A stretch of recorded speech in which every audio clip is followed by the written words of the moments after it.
The African savanna stretched endlessly under a blood-red sunset, but something was fundamentally wrong with this wilderness. The acacia trees stood twisted and blackened, their branches reaching toward the sky like skeletal fingers clawing at the heavens. No birds sang. No insects buzzed. Even the wind seemed afraid to whisper through the dead grass. The research team had been missing for 3 days. Dr. Sarah Chen's expedition had vanished without a trace, leaving behind only their abandoned camp and equipment scattered across the barren landscape. The rescue team now stood at the edge of what locals called the cursed ground, a stretch of savanna where no life had flourished for over a century. The lead searcher crouched beside tire tracks that ended abruptly, as if the vehicle had simply vanished into thin air. His radio crackled with static, the only sound breaking the oppressive silence. Behind him, his team exchanged nervous glances, their eyes constantly scanning the horizon for movement that never came. "Something's not right here," whispered the tracker, his weathered face pale with an emotion he'd never experienced in 30 years of wilderness work. "The animals, they won't come within 50 miles of this place." As darkness began to fall, they made camp reluctantly. The temperature dropped unnaturally fast, and their breath became visible in the suddenly frigid air. The campfire struggled to stay lit, its flames dancing weakly against an invisible force that seemed determined to extinguish all warmth and light. That's when they heard it. A low, rumbling growl that seemed to emanate from the earth itself. It wasn't the sound of any living creature, it was deeper, more primal, carrying with it the weight of ancient rage and unimaginable suffering. The sound rolled across the savanna like thunder, but the sky remained clear and star-filled. The team huddled closer to their dying fire, weapons drawn but useless against an enemy they couldn't see or understand. The growling grew louder, closer, accompanied now by the sound of massive paws padding across the dry earth. But when they shone their flashlights into the darkness, nothing was there. Then the temperature plummeted further, and their breath began forming ice crystals in the air. The fire finally died completely, plunging them into absolute darkness. In that moment of terror, they saw it. Eyes. Massive, glowing amber eyes floating 8 feet off the ground, burning with an otherworldly hatred that made their souls recoil in horror. The eyes belonged to something that had once been a lion, but death had transformed it into something far more terrifying. The creature's form materialized slowly, like smoke-given substance. Its mane was matted with dried blood and adorned with human bones. Its massive frame rippled with spectral muscle, and where its heart should have been, a gaping wound revealed the spear that had killed it over 100 years ago. The weapon still protruded from its chest, dripping ethereal blood that hissed when it hit the ground. The undead lion's roar shattered the night, a sound so filled with rage and supernatural power that it knocked the rescue team to their knees. Windows and vehicles a mile away cracked from the sonic assault. The very air seemed to tear apart around the beast's massive jaws, revealing glimpses of a hellish dimension beyond. As the creature stalked forward, its paws left burning prints in the earth, and the smell of sulfur and decay filled the air. This was no ordinary ghost, this was a spirit consumed by vengeance, transformed by death into an instrument of divine retribution. The team tried to run, but their legs wouldn't obey. The lion's presence paralyzed them with supernatural terror, rooting them to the spot as it approached with deliberate, predatory grace. Its eyes never blinked, never wavered from their faces, and in those burning orbs they saw their own deaths reflected 1,000 times. The creature stopped just feet away, its massive head tilting as if studying them. When it opened its mouth, instead of another roar, human voices poured out, the screams of every person it had killed, echoing from beyond the grave. Among those voices, they recognized Dr. Chen's terrified pleas for mercy. Then, as suddenly as it had appeared, the lion vanished, leaving only the acrid smell of brimstone and a message burned into the earth in ancient symbols that hurt to look at directly. The rescue team fled, abandoning their equipment and their mission. But as they reached their vehicles, they discovered something that made their blood freeze in their veins. Fresh lion tracks surrounded their cars, tracks that glowed with the same amber light as the creature's eyes. The undead lion had marked them, and now they would never escape its eternal hunt. The survivors reached the nearest settlement just as dawn broke, but the sun's rays brought no comfort. The The small research outpost buzzed with frantic activity as the rescue team's incoherent reports spread like wildfire among the staff. Dr. Marcus Webb, the station commander, listened with growing unease as the traumatized men described their encounter with something that defied all rational explanation. "You're telling me a ghost lion killed an entire research team?" Webb's voice carried skepticism, but his hands trembled as he poured another cup of coffee. The rescue team's leader sat across from him, his eyes hollow and haunted, staring at nothing. "Not killed," the man whispered. "Taken. There's a difference." Outside, the settlement's animals had begun acting strangely. Dogs whimpered and refused to leave their kennels. Horses reared and broke their restraints, galloping away into the wilderness rather than remain near the compound. Even the insects seemed to have vanished, leaving an unnatural silence that pressed against everyone's eardrums like a physical weight. Webb tried to contact the outside world, but every communication device malfunctioned. Radios produced only static filled with what sounded like distant roaring. Satellite phones displayed error messages in languages that didn't exist. The internet connection had died completely, cutting them off from civilization. As the day progressed, the temperature began dropping again, despite the blazing African sun overhead. Ice formed on water containers, and breath became visible even at noon. The settlement's 37 inhabitants huddled together, sharing stories of local legends they'd previously dismissed as superstition. The oldest worker, a man whose grandfather had lived through the colonial era, spoke in hushed tones about Mfamwa Kifo, the Death King. According to legend, a massive lion had been killed by colonial hunters over a century ago, but not before it had witnessed the slaughter of its entire pride and the destruction of its territory. The beast's rage had been so intense that death itself couldn't contain it. "They say it returns when the balance is disturbed," the old man explained, his voice barely audible. "When humans take too much, kill too many, destroy what should be protected. It comes to restore the natural order through blood and terror." That evening, as darkness fell like a suffocating blanket, the settlement's perimeter lights began failing one by one.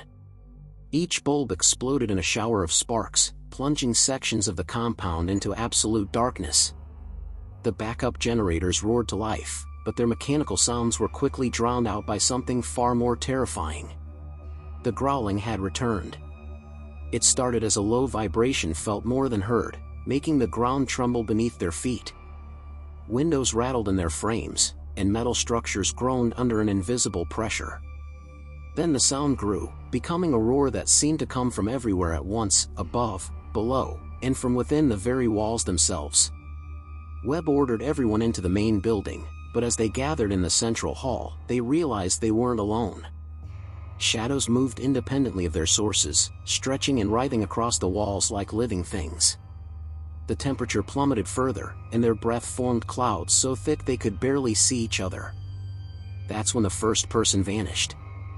One moment, Dr. Sarah Kim was standing by the window, the next she was gone. No scream, no struggle, she simply ceased to exist. Where she had stood, only a pile of her clothes remained, still warm but empty. The fabric was shredded as if by massive claws, and the concrete floor beneath bore deep gouges that glowed with amber light. Panic erupted. People ran in all directions, but the building's exits had sealed themselves shut. Doors that should have opened easily now felt welded in place. Windows that should have shattered under desperate blows remained intact, as if the glass had become diamond hard.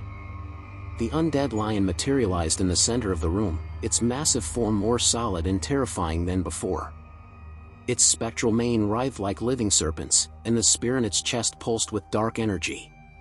But now they could see something else, something that made their sanity crack at the edges. The lion wasn't alone. Surrounding it were the translucent forms of its victims, including Dr. Chen and her entire research team. But these weren't ghosts seeking peace, they were something far worse. Their eyes burned with the same amber fire as their captor, and their mouths hung open in eternal screams that produced no sound. They had become extensions of the lion's will, bound to its eternal hunt for vengeance. The creature's roar shattered every remaining light bulb, plunging them into darkness illuminated only by the supernatural glow emanating from the beast and its ghostly servants. In that hellish light, Webb saw something that destroyed his last shred of hope. More figures were materializing around the lion, dozens of them, perhaps hundreds. Every person the creature had claimed over the past century, all bound to its service, all hungry for new souls to join their cursed ranks. The undead lion fixed its burning gaze on Webb, and when it spoke, its voice was a chorus of the damned, speaking in perfect English despite being a creature from a time before human language had meaning to it. You have disturbed the sacred ground. You have taken what was never yours to take. Now you will serve as we serve, until the debt is paid in full. As the ghostly army advanced, Webb realized with growing horror that this wasn't just about revenge, it was about recruitment. The lion wasn't just killing its victims, it was building a supernatural army, preparing for something far more terrible than anyone could imagine. The last thing Webb saw before the amber light consumed him was a vision of cities burning, of the undead lion leading its ghostly horde across the world, reclaiming the earth from humanity one soul at a time. The abandoned settlement stood silent under a starless sky, its buildings empty shells that bore witness to horrors beyond human comprehension. But the undead lion's hunt was far from over. Miles away, in the sprawling metropolis of Nairobi, people went about their evening routines, unaware that death itself was stalking toward their city with supernatural purpose. Dr. Elena Vasquez, a xenobiologist studying at the University of Nairobi, was the first to notice the anomalies. Her equipment, designed to detect extraterrestrial signals, had been picking up strange transmissions for the past week. The signals weren't coming from space, they were emanating from somewhere in the Kenyan wilderness, pulsing with a rhythm that matched no known natural phenomenon. The transmissions carried an underlying frequency that made her physically ill to hear. Colleagues who listened to the recordings complained of nightmares filled with amber eyes and the sound of massive paws padding across endless darkness. Several had already requested transfers to other projects, claiming the signals were unnatural and wrong. But Elena persisted, driven by scientific curiosity and a growing suspicion that these weren't random electromagnetic disturbances. The patterns were too complex, too purposeful. Something was broadcasting these signals with intelligence and intent, and that something was moving steadily toward populated areas. As night fell over Nairobi, the city's animals began exhibiting the same behavior witnessed at the research station. Zoo animals huddled in the corners of their enclosures, refusing food and water. Domestic pets fled their homes en masse, creating an exodus of terrified creatures streaming out of the city. Even the rats abandoned the sewers, leaving the underground tunnels eerily empty. The temperature began dropping despite the tropical climate. Street vendors noticed their breath becoming visible, and ice formed on car windshields in the middle of the African heat. Weather stations recorded impossible readings, temperatures that defied all meteorological understanding, as if winter itself was being imposed upon the land by supernatural force. Elena was working late in her laboratory when the building's lights began flickering.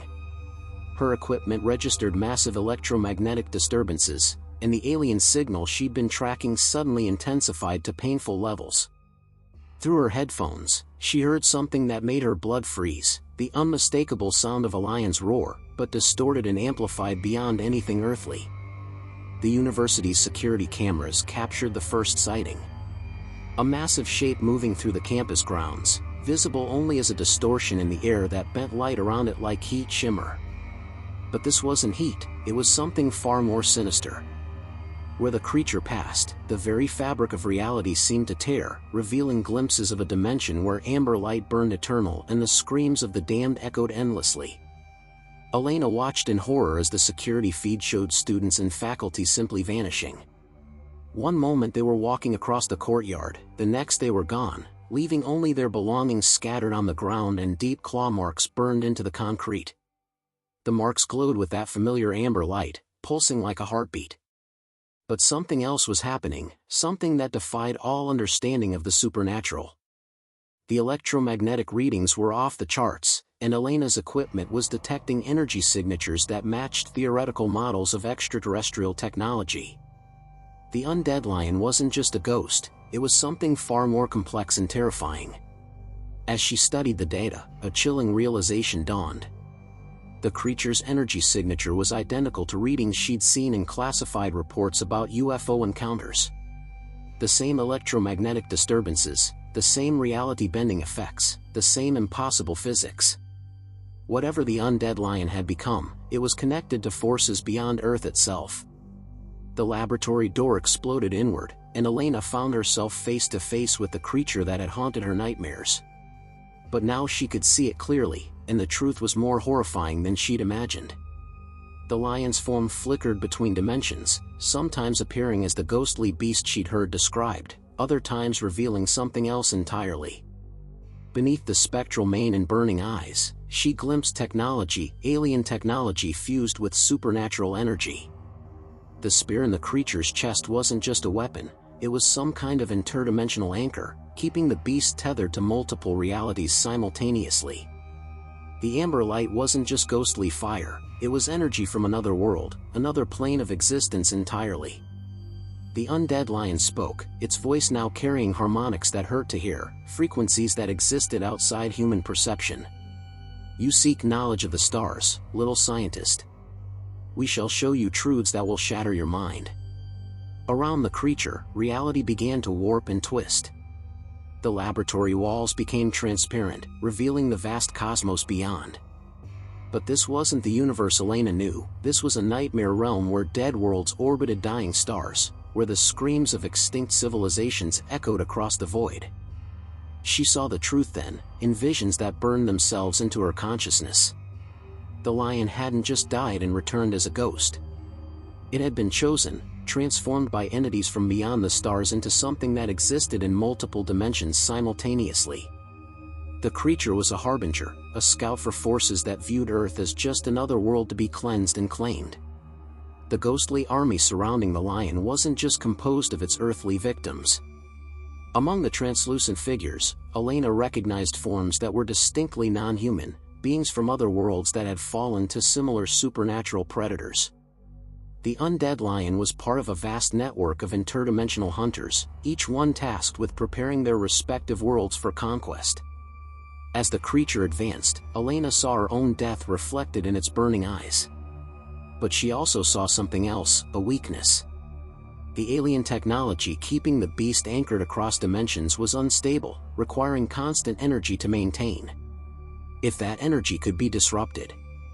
The amber light engulfed her, and Elena felt her consciousness being torn from her body. But even as she joined the ghostly ranks of the creature's servants, part of her mind remained free, hidden within the collective consciousness of the damned. She would find a way to use the knowledge she'd gained, to turn the creature's own interdimensional nature against it. The undead lion roared its triumph, the sound echoing across multiple realities simultaneously. Its army had grown, and soon it would be strong enough to open the final gateway. The entities beyond the stars were coming, and Earth's time was running out. But deep within the ghostly ranks, Elena's consciousness burned with desperate hope and terrible knowledge, waiting for the moment to strike back. The gateway tore open above Nairobi like a wound in reality itself, spilling alien darkness across the African sky. Through the interdimensional rift, massive shapes moved with predatory grace, beings of pure malevolence that had devoured countless worlds across the cosmos. The undead lion stood at the center of the chaos, its form now fully revealed as a hybrid of supernatural fury and extraterrestrial technology. The creature had grown to enormous proportions, its spectral mane crackling with energy from a dozen different dimensions. The spear in its chest pulsed with alien symbols that hurt to perceive directly, each glyph representing a world that had fallen to the cosmic hunters. Around the beast, its ghostly army numbered in the thousands, souls from Earth and beyond, all bound to serve the interdimensional predators. But within that army of the damned, Elena's consciousness had been working tirelessly. Using her scientific knowledge and the collective memories of the other trapped souls, she had discovered the truth about the alien technology. The spear wasn't just an anchor, it was a control device, designed to keep the lion's rage focused and directed. Without it, the creature's supernatural fury would become uncontrolled, potentially destroying the very entities that had created it. As the cosmic predators began descending through the gateway, Elena reached out through the ghostly network, connecting with every soul the lion had claimed. Together, they formed a resistance within the creature's own army, their combined will focused on a single, desperate goal, severing the technological leash that bound their captor.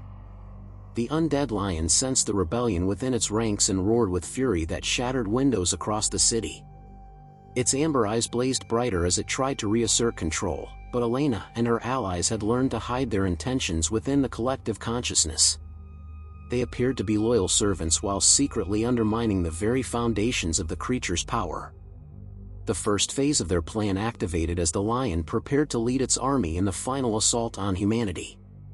Elena's group began feeding false information through the network, causing confusion and discord among the ghostly ranks. Spectral soldiers turned on each other, their movements becoming erratic and unpredictable. The cosmic entities above noticed the disturbance and began transmitting correction signals through the sphere. But Elena was ready for this.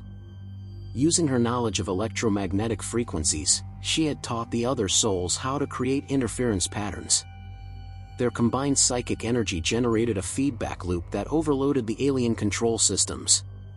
The sphere began to crack, hairline fractures spreading across its otherworldly surface.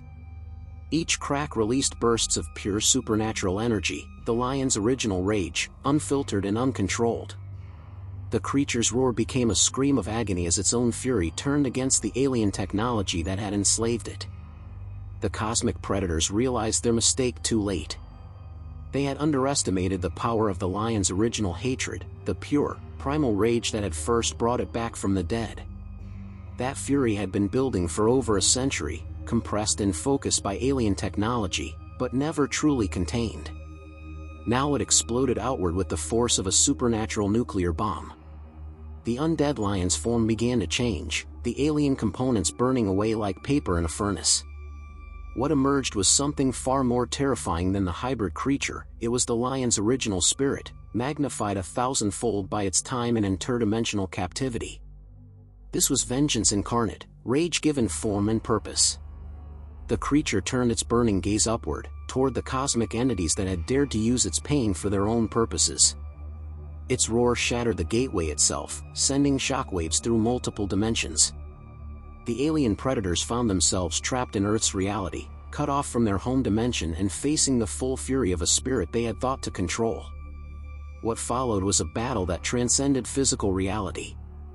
The undead lion, now free from all constraints, tore through the cosmic entities with supernatural savagery. Each kill sent ripples through the dimensional fabric, and with each victory, the creature grew stronger, absorbing the alien energies and making them its own. Elena and the other trapped souls felt the bonds holding them begin to weaken. The lion's original purpose, protecting its territory from invaders, was reasserting itself. They were no longer enemies to be enslaved, but allies in the fight against the true threat. One by one, the ghostly army began to fade, their souls finally free to find peace. But Elena chose to remain, her consciousness merging with the lion's in a final act of sacrifice. Her scientific knowledge combined with the creature's supernatural power, creating something unprecedented, a guardian spirit with the intelligence to protect Earth from future interdimensional threats. The battle raged for hours, reality itself bending and warping around the combatants.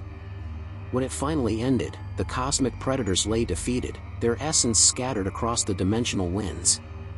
The gateway collapsed, sealing Earth off from the alien realm that had sought to claim it. The undead lion stood alone in the ruins of Nairobi, its form now stabilized but forever changed. Elena's consciousness lived within it, tempering its rage with wisdom and purpose. Together, they had become something new, not just a spirit of vengeance, but a protector of the natural order. As dawn broke over the devastated city, the creature began to fade, its mission complete. But it didn't disappear entirely. Instead, it retreated to the sacred grounds where its story had begun, waiting and watching for the next threat to emerge from the cosmic darkness.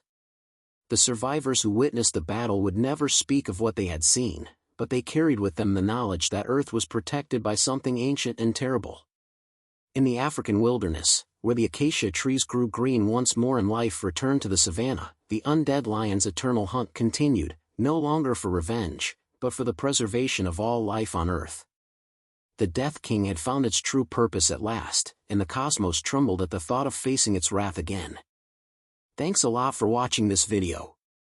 If you liked it, please give it a thumbs up and don't forget to subscribe to the channel for more content like this. Also, share this video with your friends, it really helps a lot.